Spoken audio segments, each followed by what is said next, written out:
नमस्कार, मी पंजाब डक. काल देखील नाशिक, त्र्यंबकेश्वर, त्याच्यानंतर मुंबईला देखील रात्री पाऊस सुरू झाला.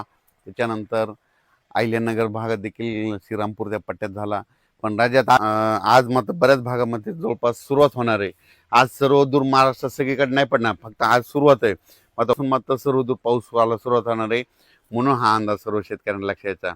मग 22 जूनपासून तर डायरेक्ट 2 जुलैपर्यंत, 22 जून ते 2 जुलैपर्यंत राज्यात सर्वत्र सगळीकडेच पाऊस पडणार आहे, म्हणून हा अंदाज लक्षात घ्यायचा. आज फक्त राज्यामध्ये ठिकठिकाणी सुरुवात होईल. हा आजचा पाऊस म्हणजे सगळीकडे पडणार नाही, आज फक्त नुसती सुरुवात आहे. पण उद्या 22 तारखेपासून राज्यात सगळीकडे पाऊस पसरायला सुरुवात होईल. राज्यात सर्वदूर मात्र उद्या रात्रीपर्यंत बऱ्याच भागामध्ये कव्हर करून जाईल. 23ला आणखीन संपूर्ण व्यापून टाकेल. राज्यात पेरणीयोग्य पाऊसमध्ये ह्या सुरुवात होणार आहे उद्यापासून, म्हणून ही अंदाज सर्व शेतकऱ्यांना लक्षात घ्यायचा. म्हणजे सांगायचं झालं तर आज फक्त नुसती सुरुवात आहे. आज सुरुवात झाल्या सगळीकडे पडत नसतं. फक्त उद्यापासून मात्र 22 पासून मात्र तर 2 जुलैपर्यंत मात्र राज्यात सगळीकडे पाऊस पडणार आहे. म्हणून शेतकऱ्यांना एक सांगू इच्छितो की पेरणी करत असताना जमिनीमध्ये ईदभर ओल गेली तरच पेरणीचा निर्णय घ्यावा, म्हणून हे देखील सर्व शेतकऱ्यांनी लक्षात घ्यायचं. काल देखील पाऊस म्हणजे ना त्र्यंबकेश्वर, नाशिक त्या पट्ट्यामध्ये पाऊस झाला.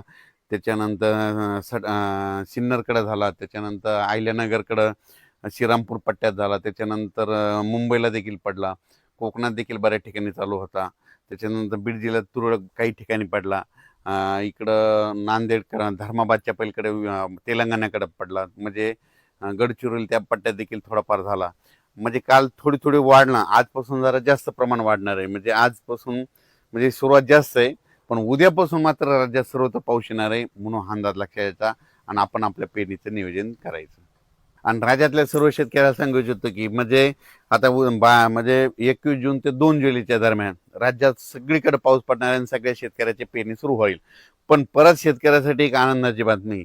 हे जे म्हणत होते ना दुष्काळ, तर तुम्हाला सांगतो 2 जुलै राज्यात, जुलै महिन्यात 2 जुलै ते 20 जुलैच्या दरम्यान राज्यात अतिवृष्टी होणार आहे. म्हणजे ठिकठिकाणी अतिवृष्टी होईल आणि बऱ्याच म्हणजे जवळपास मग ती काय होईल, मुंबईकडे अतिवृष्टी होईल, नाशिककडे होईल, पुण्याकडे होईल, इकडं उत्तर महाराष्ट्राकडे होईल. मग त्याच्यामध्ये काय होईल, जे छोटे छोटे तळे आहेत त्याच्यामध्ये मात्र जुलै महिन्यात मात्र पाणी येणार आहे, म्हणून हा अंदाज लक्षायचा.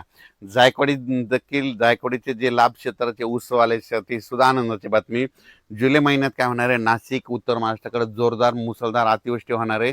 त्याचं पाणी गोदावरीला येणार आहे. मग त्याच्यानंतर धरणामध्ये आवक यायला थोडीफार सुरुवात होईल, म्हणून हे ऊस ऊस शेतकऱ्यासाठी आनंदाची बातमी. म्हणजे जुलै महिना शेतकऱ्यासाठी सगळ्यात फायद्याचा ठरणार आहे, म्हणून हा अंदाज सर्व शेतकऱ्यांनी लक्षात घ्यायचा.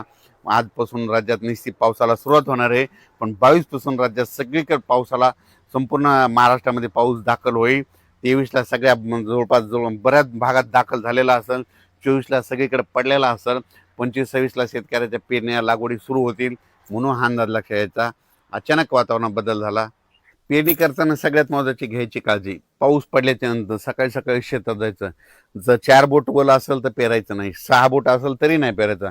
चांगली ईदभर ओल असेल तर तुम्ही पेरू शकता, कारण की राज्यामध्ये चांगला पेरणीयोग्य म्हणजे पाऊस पडणार आहे. काय होतं, पेरल्याच्या नंतर सरासरी पाऊस उघडत आहे, पण यावेळेस तसं होणार नाही. 22 जूनला सुरू जे होईल पाऊस, तर मग डायरेक्ट 2 जुलैपर्यंत दररोज एक दिवस इकडे एक दिवस इकडे असं कधी सगळ्या भागात पडणार आहे.